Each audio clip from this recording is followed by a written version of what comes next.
دوستو آج کی ویڈیو میں ہم بات کرنے جا رہے ہیں ایک ایسے اسکینڈل کی جس نے کئی ہزار لوگوں کی زندگی اجیرن کر دی ہے۔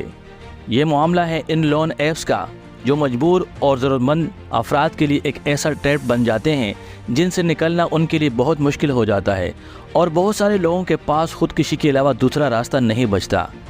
Social media per on line قرضہ دینے کی بہت ساری ایپس موجود ہیں جو لوگوں کو چھوٹے لیول پر قرضے فراہم کرتی ہے۔ ویڈیو کو مزید جاننے سے پہلے میں ہوں فضل ملک آفیشل 92 سے۔ Viewers, social media per on line قرضہ دینے کی بہت ساری ایپس موجود ہیں جو لوگوں کو چھوٹے لیول پر قرضے فراہم کرتی ہیں۔ ڈیجیٹل قرضہ دینے کی یہ کمپنیاں مختلف ناموں سے سوشل میڈیا کے مختلف پلیٹ فارم پر موجود ہیں اور ان میں زیادہ تر کمپنیاں 10,000 سے 50,000 تک قرضہ فراہم کرتی ہیں۔ ان کمپنیوں کی جانب تیز آسان قرضے دینے کی اشتہارات ہر وقت سوشل میڈیا پر چلتے رہتے ہیں، جس میں قرضہ لینے والے حضرات کو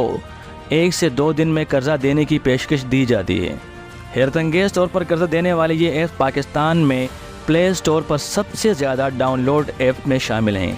پاکستان میں ڈیجیٹل قرضہ دینے والے ایپ کے بارے میں حکومتی ادارے سیکیورٹی ایکسچینج آف پاکستان نے اس سلسلے میں اپنی تحریری موقف کے ذریعے نیوز رپورٹر کو بتایا کہ ڈیجیٹل قرضہ دینے والی کچھ ایپس نان بینکنگ کمپنیوں سے منسلک ہے اور انہیں ایسے سی پی کے ذریعے ریگولیٹ کیا جاتا ہے اور باقاعدہ انہیں اس سلسلے میں لائسنس دیا جاتا ہے، اور بہت ساری ایپس بغیر لائسنس کے کام کر رہی ہے جو کہ مکمل طور پر غیر قانونی ہے، کیونکہ قرضہ دینا ایک لائسنس یافتہ عمل ہے اور پاکستان کا قانون کسی کو نجی طور پر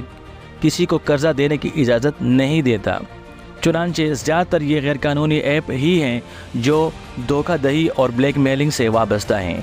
دوستو، دنیا بھر میں ڈیجیٹل طریقے سے قرضہ دینے کی ایپس کام کر رہی ہے جو کہ عام صارفین جو کہ بینکوں سے قرضہ نہیں لے سکتے وہ ان کے لیے بہت فائدہ مند بھی ہوتی ہے، لیکن پاکستان میں زیادہ تر یہ کمپنیاں لون شارک بن چکی ہے، جس کی وجہ یہ ہے کہ ان کے کام کرنے کی طریقہ کار میں شفافیت نہیں ہے اور ایسی سینکڑوں کمپنیاں لوگوں کو بلیک میلنگ اور ہراساں کر رہی ہے۔ اب سوال یہ ہوتا ہے کہ صارفین کیسے ان غیر قانونی ایپس کے دھوکے میں آ جاتے ہیں۔ اس کے بارے میں جب تحقیقات کی گئی تو پتہ چلا کہ آن لائن ایپ پر جب کوئی صارف قرضے کے لیے اپلائی کرتا ہے تو سب سے پہلے اسے کمپنی کے بارے میں صحیح معلومات فراہم نہیں کی جاتی۔ ایپ میں قرضے کی مالیت اور اس کی واپسی کی جو تفصیلات لکھی گئی ہوتی ہے وہ صرف دھوکہ ہوتا ہے، چاہے چھوٹا قرضہ ہو یا بڑا۔ کمپنی 7 دن کے بعد اس کا تقاضا شروع کر دیتی ہے۔ جب کوئی قرضہ اپلائی کرتا ہے تو وہ یہ سمجھتا ہے کہ اسے یہ قرضہ 90 دن میں واپس کرنا ہوتا ہے، لیکن قرضہ ملنے کے بعد اسے پتہ چلتا ہے کہ یہ قرضہ 7 دن کے بعد سود سمیت واپس کرنا ہے۔ ایسے میں اگر قرضہ لینے والا ہیلپ لائن پر کال کرے تو وہ ہر وقت مصروف رہتی ہے۔ دوسری طرف اگر لینے والا پیسہ 7 دن کے بعد واپس نہ کر سکے تو اس سے ایکسٹینشن منی کے نام پر بھی پیسے وصول کیے جاتے ہیں، اور اگر کوئی قرضہ ادا نہ کر سکے تو اسے دھمکیاں دی جاتی ہے اور اس کے رشتہ داروں کو بھی فون کر کے بتایا جاتا ہے تاکہ وہ شخص ذہنی اذیت کا شکار ہو جائے۔ سننے میں آیا ہے کہ اس سلسلے میں سب سے بڑا مسئلہ یہ ہے کہ چھوٹے قرضے لینے والے افراد کسی مجبوری کے تحت قرضہ لے اور وہ جلدی میں کمپنی کے ایپس کو بس سرسرے پڑھ کر قرضہ کے لیے اپلائی کر لے،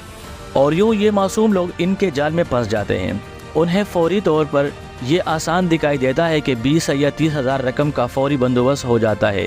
اور ایپ پر 3 مہینے تک وقت بھی حوصلہ افزا معلوم ہوتا ہے، لیکن ان کمپنیوں کے ایجنٹ ہفتہ 10 دن بعد ہی اس صارف کو فون کر کے قرضے کی ادائیگی کے لیے ذلیل کرنا شروع کر دیتے ہیں۔ ان معاملات میں سننے میں آیا ہے کہ ایجنٹ صارفین سے انتہائی